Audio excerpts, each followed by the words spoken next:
নির্মাণ রসায়ন, powered by Asian Paints.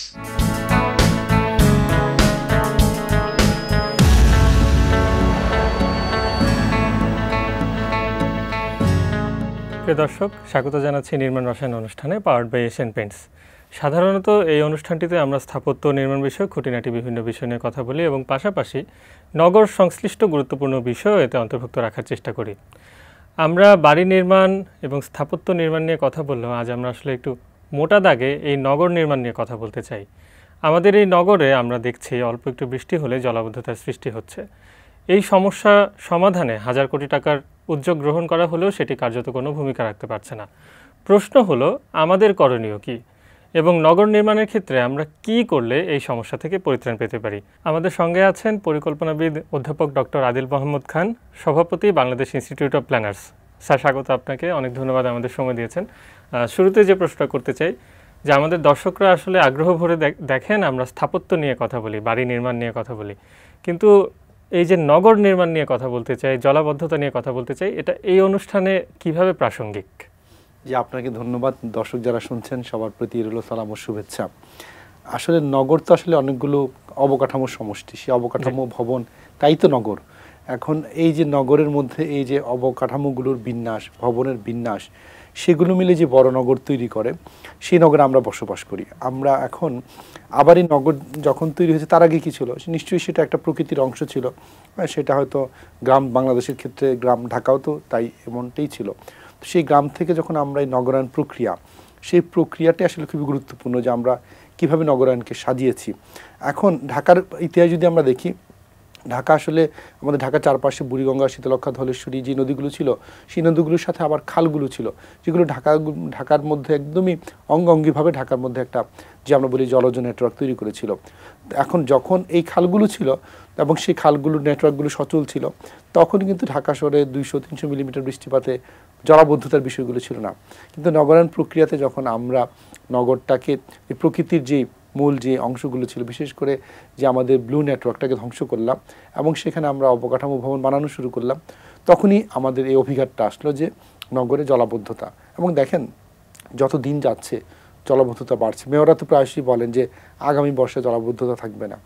এখন আমরা যারা পরিকল্পনা নিয়ে কাজ করি, আমরা জানি যে আসলে বাস্তবতাটা নাই। আপনি হয়তো 2-1টা খাল পরিষ্কার করেছেন, 2-1টা বিল্ডিং খালের দখল থেকে উচ্ছেদ করেছেন, কিন্তু সেটা আমাদেরকে যে এত বড় নগর, যে নগরটা এমনভাবে বড় হয়ে বেড়ে উঠেছে যেখানে আসলে প্রাকৃতিক যে ব্যালেন্সটা, নগরের ব্যালেন্সটা আমরা বলি যে একটা নগরে অবশ্যই 25 ভাগ সবুজ এলাকা থাকা উচিত। আমাদের পানি, জলাশয়, সেগুলো জলাভূমি 10 থেকে 15 ভাগ থাকা উচিত। মোটা থেকে সবুজ এবং জল মিলে 40 ভাগ থাকা উচিত। আর বাকি 60 ভাগে হয়তো আমরা ভবন, অবকাঠামো, যেটাকে কনক্রিট বা ধূসর এলাকা বলি, সেটা থাকার কথা। সেই ব্যালেন্সটা নষ্ট এমন এখন যে জায়গায় আছে, ঢাকা শহরের ঢাকা শহরে দেখা যাচ্ছে যে সবুজ এলাকা 25 ভাগের জায়গা আছে, 7-8 ভাগ আছে। জলাশয় এখন 4 ভাগের মতো নেমে এসেছে। তার মানে জল এবং এই যে সবুজ মিলে 10 ভাগ আছে, থাকা উচিত ছিল 40 ভাগ। তাহলে 4 ভাগের 1 ভাগ আছে আমাদের এই যে ব্লু এবং গ্রিন ইনফ্রাস্ট্রাকচার। আর বিপরীতে পপুলেশনের কথা আমরা জানি যে বিশ্বের সবচেয়ে জনবহুল, সবচেয়ে জনঘনত্ব। তাহলে এই যে সবচেয়ে জনবহুল শহর, যেখানে অবকাঠামোর তুলনায় 3-4 গুণ বেশি পপুলেশন, আবার সবুজ এবং পানি সেটা মাত্র 4 ভাগের 1 ভাগ, তাহলে তো এই শহরে আমরা ট্রাফিক জ্যামও হবে, জলাবদ্ধতা হবে। এটাই তো এখনকার বাস্তবতা। সেই জন্য হঠাৎ করে কোনো এভাবে বলার সুযোগ নেই যে আমি আগামী বর্ষায় জলাবদ্ধতা থাকবে না। জলাবদ্ধতা আমাদেরই কর্মের ফসল। এতদিন আমরা যানজটে যেভাবে ভুক্তভোগী ছিলাম, এখন কিন্তু জলজটেও সেভাবে ভুক্তভোগী। এবং এই প্রসঙ্গ টেনে আনার উদ্দেশ্য কিন্তু আপনি জানেন যে গত 12 জুলাই শুক্রবারের যে বৃষ্টিপাত, সেদিন 6 ঘন্টা ধরে প্রায় 130 মিলিমিটার বৃষ্টিপাত হয়েছিল এবং এতে কিন্তু পুরো ঢাকা শহরই তলিয়ে যায়। তো আমরা কিন্তু বিভিন্ন সময় দেখছি যে হাজার কোটি টাকার বিভিন্ন উদ্যোগ গ্রহণ করা হচ্ছে এবং সেগুলো কার্যত কোনো ভূমিকা রাখতে পারছে না বা কোনো সমাধানের দিকে নিয়ে যেতে পারছে না আমাদের। এখন যদি ধরে নেই আগামীতে এই বৃষ্টিপাতটা আরও বাড়বে, সেই ক্ষেত্রে কি পরিণতি আমাদের জন্য অপেক্ষা করছে? প্রতি বর্ষাতেই আমরা খারাপের দিকেই যাচ্ছি, এটা আমরা বলতে পারি। এবং এইবারের এই যে রিসেন্ট যে বৃষ্টিপাত, 130 মিলিমিটার বৃষ্টিপাত আমাদের আবহাওয়া জলবায়ুতে খুবই ন্যাচারাল যে প্রতি বর্ষায় কয়েকবারই এই মাত্রা বৃষ্টিপাত হবে। এখন আবহাওয়াবিদরা বলছে যে জলবায়ু পরিবর্তনের কারণে মনসুন দীর্ঘায়িত হতে পারে, বা আবার কখনো কখনো বৃষ্টিপাতের পরিমাণটা হঠাৎ করে বেড়ে যেতে পারে। তো এই বাস্তবতা যখন আছে, এই বাস্তবতাকে মেনে নিয়ে নগর কি সাজানো সম্ভব? ঢাকার কথা যদি বলেন, ইতিমধ্যে শহরটা হয়ে গেছে এবং চাইলে তো পরিকল্পনায় যখন একটা অবকাঠামো হয়ে যায়, ভবন হয়ে যায়, খালের মধ্যে হয়তো একটা বড় ভবন হয়ে গেল, শুধু একটা ভবন হলে আপনি না হয় সেটাকে যে কোনোভাবেই আপনি সেটাকে সরিয়ে ফেললেন, মানে সিরিজ অফ বিল্ডিংস দেখা যাচ্ছে খালের উপরে হয়েছে বা খাল দখল করে হয়েছে। এবং চাইলে কি মানে আমাদের কর্পোরেশন বা নগর সংস্থা সেটাকে সরিয়ে ফেলতে পারবে, বা যদি সরাতে যান সেটারও তো একটা কস্টিং আছে, সেটারও প্রতিবেশগত একটা তাৎপর্য আছে। সেজন্য নগরের যে মানে ভুলগুলো আমরা করে ফেলেছি, সেই ভুলগুলোর আমাদের মানে সেটা কুফলটা আমাদের মেনে নিতে হবে। এখন মেনে নিয়ে কি আমরা বসে থাকবো না, আমরা যে ভুলগুলো ইতিমধ্যে করেছি অন্তত এটা যদি হয় যে না, সামনের দিনগুলোতে আমরা ভবন নির্মাণ, অবকাঠামো বা নগরের পরিকল্পনায় সেই ভুলগুলো আরেকদম হতে দিব না। আর এখনকার যে ভুলগুলো হচ্ছে সেটাকে যতটুকু সম্ভব বাস্তবতা অনুযায়ী আমরা সেটার কারেকশন করব, তাহলে আমরা সামনের দিকে যেতে পারবো। কিন্তু এই যে আমরা ঘুরে দাঁড়ানোর কথাটা যদি বলি, বিশেষ করে পরিকল্পনা, অবকাঠামো, স্থাপত্যে, সেই ঘুরে দাঁড়ানোর ক্ষেত্রে কিন্তু আমরা যারা নাগরিক তাদের কিন্তু মাইন্ডসেটের বিষয় আছে। যারা কর্তৃপক্ষ, বিশেষ করে রাজধানী উন্নয়ন কর্তৃপক্ষ, সিটি কর্পোরেশন বা ওয়াসা পানি উন্নয়ন বোর্ড, এমনকি জেলা প্রশাসন, সেই কর্তৃপক্ষ কতটুকু তার উপর যে অর্পিত দায়িত্ব, তার যে গভর্নেন্স, আইনের শাসন, সেটা কতটুকু সে রক্ষা করতে পারবে, সেটার উপর নির্ভর করবে যে আমি সামনে মানে সেই অর্থে জলাবদ্ধতাটি যদি বলি ভালো হবে না মন্দ হবে। মানুষ কিন্তু পারিপার্শ্বিকতা থেকে শিখে। যখন আমরা দেখি যে আমরা যখন একজন বাড়ি বানাই, ভাগ্য যারা দখল করেন তিনি দেখেন যে অন্য অনেক দখলদার খাল দখল করেছে, কিছু তো হয়নি, ম্যানেজ করেছে, টাকা পয়সা দিয়ে ম্যানেজ করেছে। অথচ একটা খালের যদি আপনি 3 কাঠা জমি আপনি ঢাকা শহরে দখল করতে পারেন খালের পার, তাহলে আপনি 3 কোটি টাকার মালিক হয়ে গেলেন। হ্যাঁ, এখন এই যে সরল অঙ্কটা, আপনি ওদের খুবই কিয়দ অংশ যদি আপনি একটা ম্যানেজ করতে কাউকে আপনি যদি টাকা দিয়ে ম্যানেজ করলেন, তাহলে তো সে 2.5 কোটি টাকার একটা প্রফিট পেয়ে গেল। এই অঙ্কটা তো আসলে গভর্নেন্স ছাড়া আপনি মেলাতে পারবেন না। এবং আমরা দেখি যে যখনই কোনো উচ্ছেদ হয়, আমি ওইভাবে দেখি না কখনো যিনি দীর্ঘদিন ধরে 10 বছর ধরে খাল দখল করে বাড়ি বানিয়েছেন, সেই বাড়ি থেকে অর্থনৈতিক এক ধরনের সুবিধা নিয়েছেন, সেই দখলদারদের কিন্তু কখনোই কারাদণ্ড হয় না। হয় কি কখনো 1 লাখ 2 লাখ টাকা জরিমানা, যিনি একটা প্রপার্টি 2 কোটি 2.5 কোটি টাকা প্রপার্টি তিনি সেখানে গেইন করেছেন বা ল্যান্ড ভ্যালুটাই গেইন করেছেন, তার জন্য 1 লক্ষ টাকা তো টাকা না।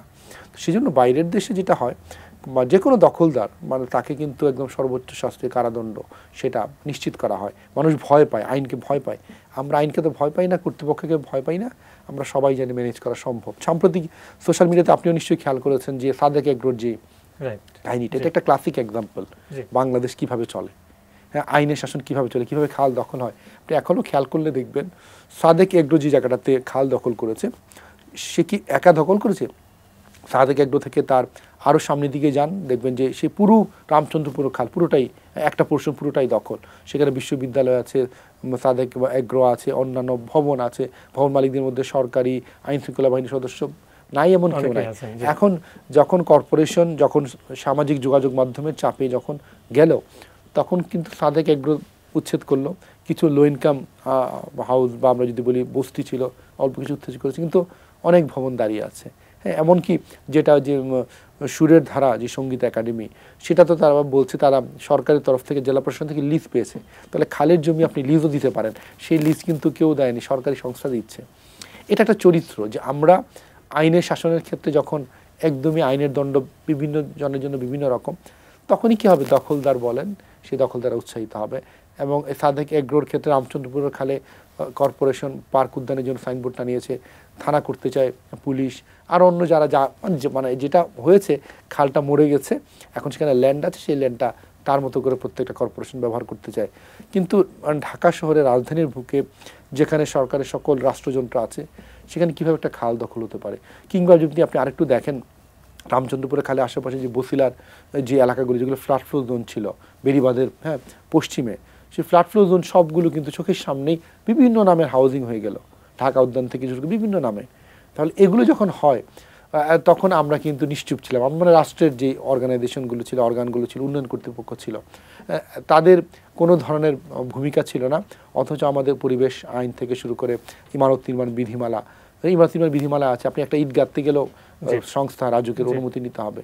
তাহলে এটা যদি হয়, তখন তো এই শহরের নগরবাসীর ফ্লাড ফ্লোজন ভরাট করবেন, খাল ভরাট করবেন, আর বৃষ্টি হলে আমরা মেয়রকে বললাম যে কেন পানি যাচ্ছে না, এটা তো আসলে আমাদের সামগ্রিক পাপের ফসল। আমি একটু বিধিমালা নিয়ে কথা বলতে চাই। আমাদের বিল্ডিং কোড অনুযায়ী আমরা ম্যাক্সিমাম গ্রাউন্ড কভারেজ দিয়ে একটা প্লটে বিল্ডিংটা কতটুকু গ্রাউন্ড কভার করবে, আকাশ কতটুকু খোলা থাকবে সেটা নিশ্চিত করতে পারছি।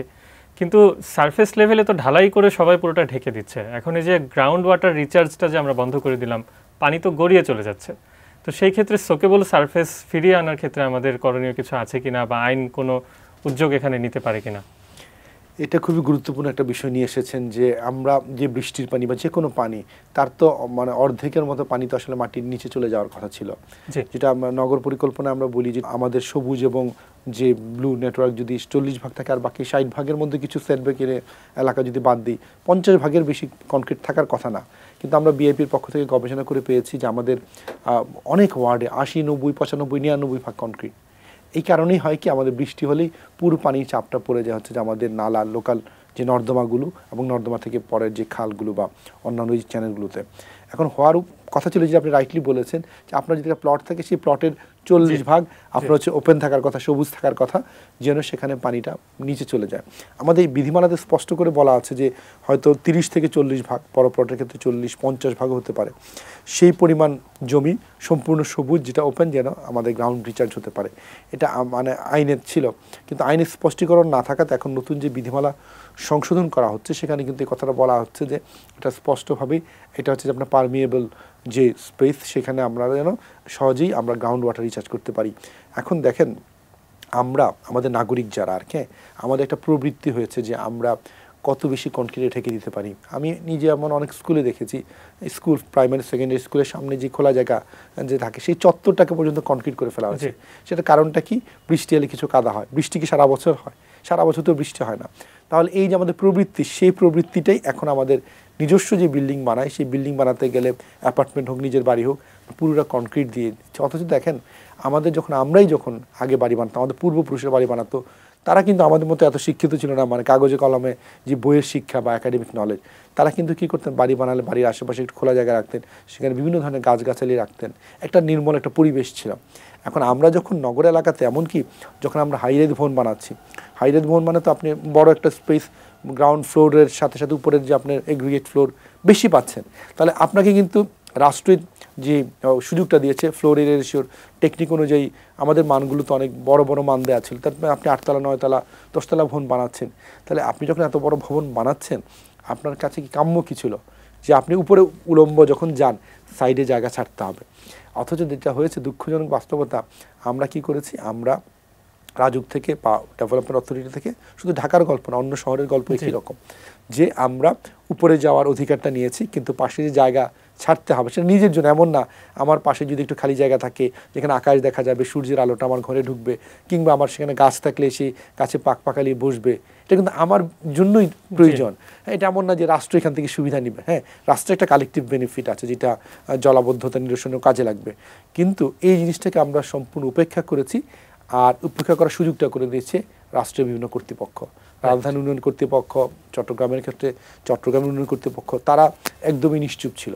তারা শুধুমাত্র জাস্ট প্ল্যানটাকে পারমিশন দেওয়ার জন্য যে অ্যাডমিনিস্ট্রেটিভ কাজ সেটা করেছে, কিন্তু নজরদারির যে কাজটা, সেই কাজের ক্ষেত্রে তারা একদমই উদাসীন ছিল।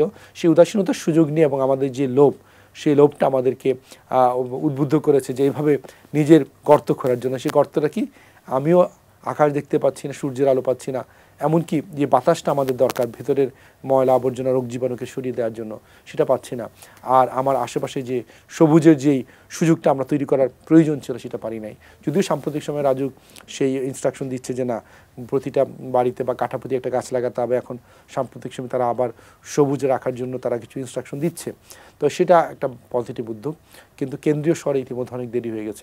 আমরা এখন থেকে যদি শুধু করি, শহরটা বাড়ছে, হ্যাঁ, সে তো বর্ধিত শহর, হয়তো সবুজের এই যেই আমাদের যে টার্গেটগুলো সেটা হয়তো অ্যাচিভ করতে পারবো। 2 কর্পোরেশনও কিছু উদ্যোগ নিচ্ছে সবুজ বাড়ানোর জন্য, কিন্তু সেটার জন্য ব্যক্তিগত পর্যায়ে এবং কমিউনিটি পর্যায়ে সবার এঙ্গেজমেন্ট লাগবে, এবং যেটা বিধিমালাকে মানতে হবে। তাহলেই কিছুটা হলেও সবুজ এলাকা বাড়াতে পারবো, এবং আমাদের যে গ্রাউন্ড ওয়াটারে যে রিচার্জ হওয়ার জন্য যেই অ্যাভেলেবল স্পেস, সেটা বাড়াতে পারবো।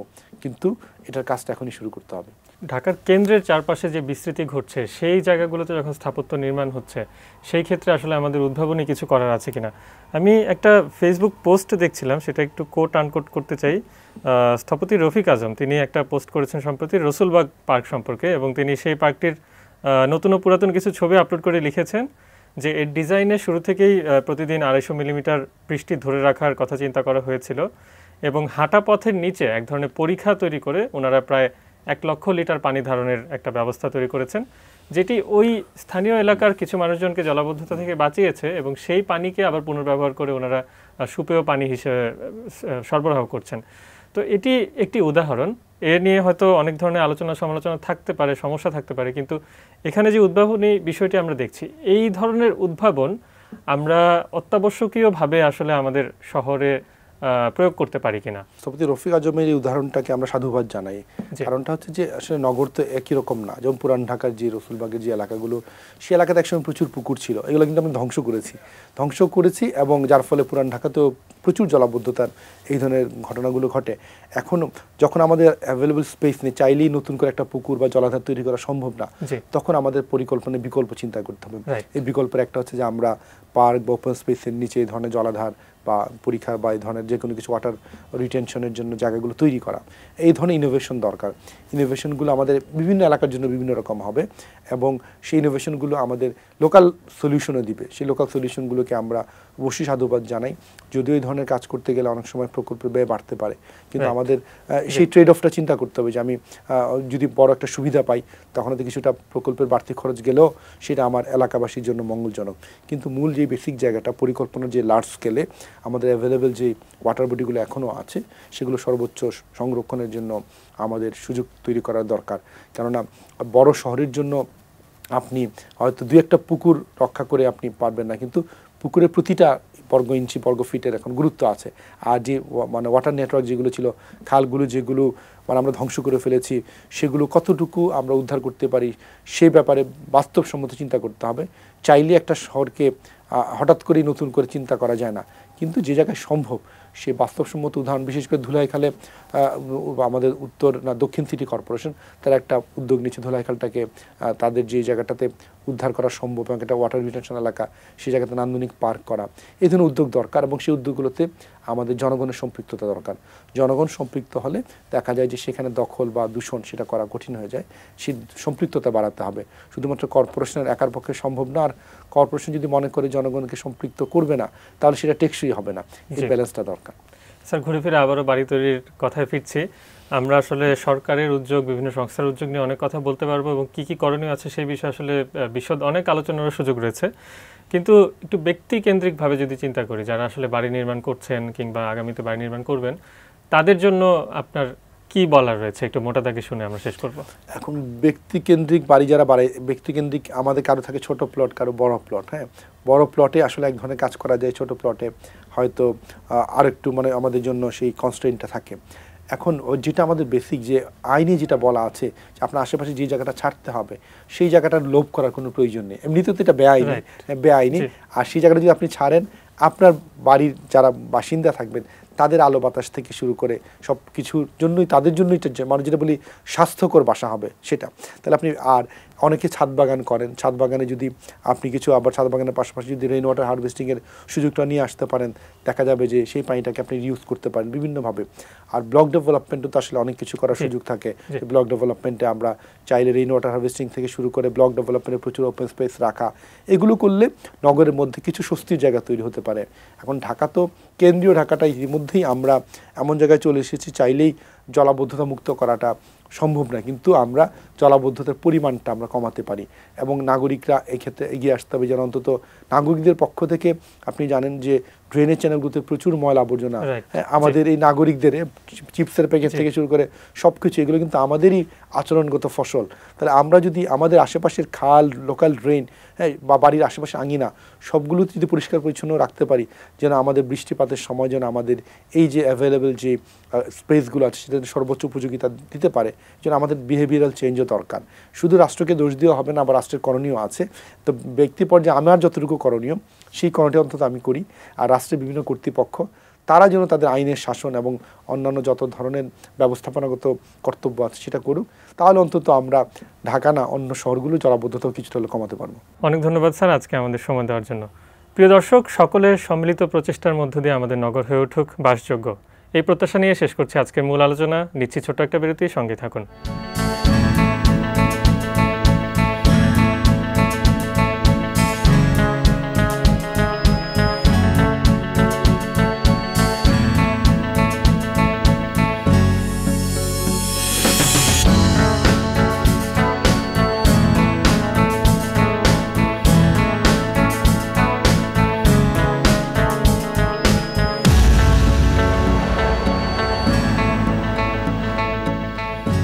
powered by Asian Paints.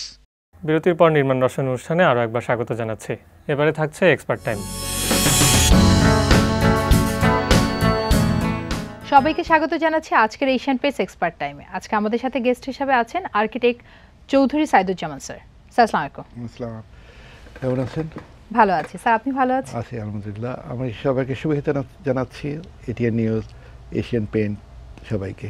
Sir আপনার এক্সপিরিয়েন্স নিয়ার অ্যাবাউট 28 বছরেরও বেশি। এই সময়টাতে আপনি কোন ধরনের কাজগুলো বেশি করেছেন বা নিজের কাজগুলোকে কিভাবে তুলে ধরতে চান? আমাদের সময় তো শুধু বুয়েটের একটাই স্কুল ছিল যেখানে আর্কিটেকচার পাস করতে পারতাম, আর্কিটেক্ট হতাম। এখন আমাদের অনেকগুলো স্কুল হয়ে গেছে, অনেক ইয়াং জেনারেশন চলে আসছে, new ideas, new product. Rana প্লাজার পরে ইন্ডাস্ট্রির একটা বড় রেভলিউশন হয়ে গেছে, কমপ্লায়েন্স ধরে কাজ করতে, সাথে হাসপাতালগুলো কাজ করতে হয়েছে আমাদের কিছু। স্যার আপনি একটু আগে বললেন যে আপনি আসলে হসপিটাল এবং অন্যান্য প্রজেক্টগুলোতে কাজ করে থাকেন। এই জায়গাগুলোতে যখন আপনি ফাইনাল ম্যাটেরিয়াল হিসেবে কিছু সিলেক্ট করতে চান, কোনো প্রোডাক্ট বা কোনো ফাইনাল ফিনিশের কথা যদি আমরা বলি, তখন আপনি কোন জিনিসটাকে আসলে খুব বেশি প্রায়োরিটি দিতে চান? প্রলেপ করতে গেলে প্লাস্টারিং ওয়ার্ক করতে হয়, দেন ঢাকতে গেলে আমাদের রং করতে হয়। কারণ আমরা যখন কোনো জায়গায় যাই তখন আমরা রংটাই দেখি, ভিতরে কিছু দেখি না। রং ইজ দ্য ফাইনাল, এটা হলো প্রতিচ্ছবি যেটা বিল্ডিংয়ে দেখা যাচ্ছে। আমি একটা বিল্ডিং ডিজাইন করলাম, হাসপাতাল করলাম, হাসপাতালের কিছু স্পেসিফিকেশন অন্যরকম, ইন্ডাস্ট্রির অন্যরকম, বাসাবাড়ির অন্যরকম। স্যার আপনি যেটা বলছিলেন যে হসপিটাল প্রজেক্টের কথা, তার মানে এখানে নিশ্চয়ই স্পেশালাইজড কোনো পেইন্ট লাগে দেয়ালের জন্য? হাসপাতাল নিজেই একটা স্পেশালাইজড জিনিস, যেখানে একটা রোগী যায় চিকিৎসার জন্য। তো দুইটা জিনিস হয়, তার একটা মনস্তাত্ত্বিক আরাম দরকার, তার একটা চিকিৎসা দরকার। এখন আমাদের যে হাসপাতালের যে যারা ওন করেন বা যারা ব্যবহার করেন তাদের অবশ্যই সাবধান হওয়া উচিত। যেহেতু স্পেশালাইজড রং আসছে, যেমন আপনাদের মনে একটা প্রোডাক্ট আছে এখানে, রয়্যাল হেলথ শিল্ড প্রোডাক্ট একটা এশিয়ান পেইন্টের, দ্যাট ইজ গুড। এই অর্থে যে ওইটা ব্যবহার করতে হবে, এটা অপশন নাই for the safety of my patient. কারণ এই পেশেন্টের জন্যই হাসপাতাল তৈরি করা হয়েছে। টাইলসের মধ্যে কন্টামিনেশন হতে পারে, তার জয়েন্টে ঝামেলা হয়, যে এটা good for the health, that is the slogan. Absolutely sir, absolutely sir. এই জায়গায় তো আসলে রঙের ব্যাপারটা নিয়ে আমরা কথা বললাম, এবং এখানে এরপরে যদি আমি বলি যে হসপিটালে তো আরও অনেকগুলো দিক আছে, ফ্লোর আছে, ওটি রুম আছে, সেই জায়গাগুলোতে স্যার আপনি কি সাজেশন দিতে চান? আমি অনেক আগে আমার একটা সুযোগ হয়েছিল একটা হাসপাতালের রিসার্চ প্রোগ্রামে যাওয়ার জন্য। আমি জাপানে গেছিলাম, দেখলাম যে ওদের কোনো ফ্লোরে তো কোনো টাইলস নাই, ওখানে তো সব এপক্সি লাগানো আছে। ওল্ড হোম যেগুলো আছে, কাইন্ড অফ স্মল ক্লিনিক, ওখানেও তারা এই এপক্সি ম্যাটেরিয়াল লাগিয়ে দিয়েছে। এপক্সির সুবিধা হলো যে আমার তো জয়েন্ট ফ্রি। এপক্সির সুবিধা হলো আমার তো এখানে কোনো ফ্লাই ডাস্ট জমছে না, কারণ আমাদের দেশটা হলো পলিমাটির দেশ। ফ্লাই ডাস্ট হবে, লোনা হবে, লবণ আছে মাটিতে, এটা কিছু করার নাই, যতটা পারা যায় আমরা।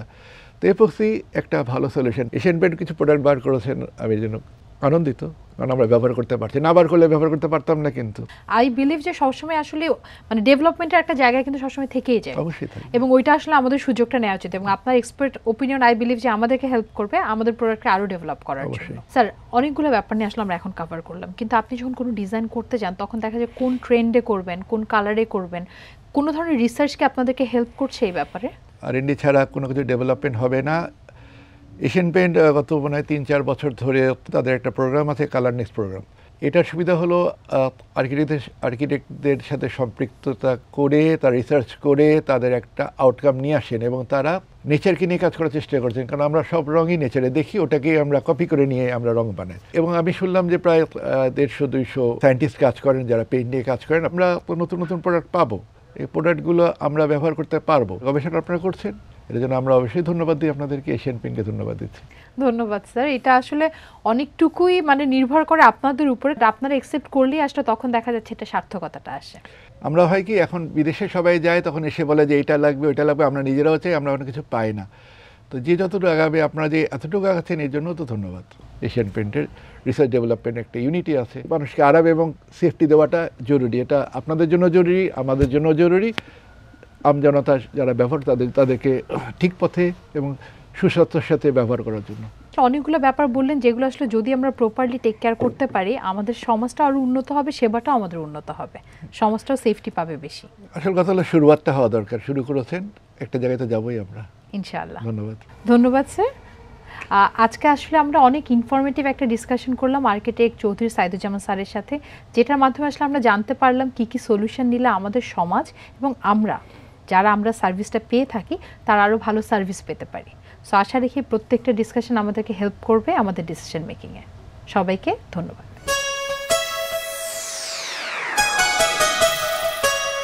এই ছিল আমাদের আজকের অনুষ্ঠান। আপনার যদি কোনো প্রশ্ন, মতামত বা পরামর্শ থেকে থাকে জানাতে পারেন ইমেলের মাধ্যমে।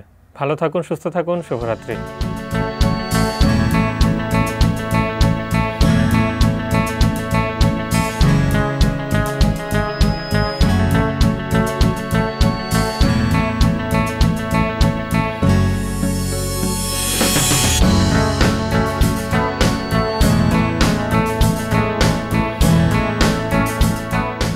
Powered by Asian Paints.